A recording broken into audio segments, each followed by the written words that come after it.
নমস্কার, আমোদরিয়া নিউজে আপনাদের স্বাগত। আমি আবৃত্তি হাজির হয়েছি বেশ কিছু গুরুত্বপূর্ণ খবর নিয়ে। Amodaria news, voice of the marginal. Trinamool কাউন্সিলরের মাথায় গুলি মালদহে। শীতের সকালে মারাত্মক কাণ্ড ঘটল মালদহে। বৃহস্পতিবার মালদহের ঝলঝলিয়ায় একটি মোড়ে দাঁড়িয়ে কথা বলেছিলেন তৃণমূলের কাউন্সিলর ও মালদহের প্রাক্তন জেলা সভাপতি দুলাল সরকার। সে সময় একটি বাইকে করে তিনজন আচমকা তার সামনে দাঁড়িয়ে কাছ থেকে গুলি করে পালিয়ে যায়। দুলাল বাবুর মাথায় গুলি লেগেছে। তাকে আশঙ্কাজনক অবস্থায় মালদহ মেডিকেল কলেজ হাসপাতালে ভর্তি করানো হয়েছে। আসছি পরবর্তী খবরে। প্রেমিকা কার দখলে থাকবে? দুই ছাত্রীর মারপিটের শোরগোল। দুজনেই দশম শ্রেণীর ছাত্রী, দুজনেরই পছন্দ এক ছাত্রকে, কিন্তু একজন অন্যজনকে ছাড়তে রাজি নয়।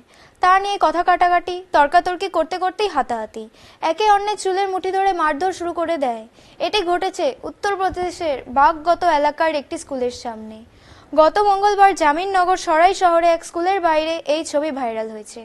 স্কুলের পোশাক পরে চুলোচুলি থেকে থমকে যান শিক্ষক শিক্ষিকারাও। স্কুল পক্ষ থেকে দুজনেরই বাড়ির লোকজনকে জানিয়ে সতর্ক করা হয়েছে। এই মুহূর্তে শেষ খবর। সন্ন্যাসী চিন্ময় কৃষ্ণের জামিনের আবেদন খারিজ। বাংলাদেশের রাষ্ট্রদ্রোহিতার অভিযোগে ধৃত ইসকনের সন্ন্যাসী চিন্ময় কৃষ্ণ দাসের জামিন আবেদন খারিজ করে দিল সে দেশের আদালত। সরকার পক্ষ জানিয়েছে এই মামলায় সর্বোচ্চ সাজা হবে যাবজ্জীবন। তাই জামিন দিলে নানা সমস্যা হতে পারে। উভয় পক্ষের বক্তব্য শুনে বৃহস্পতিবার চট্টগ্রাম আদালত জামিনের আবেদন নামঞ্জুর করে।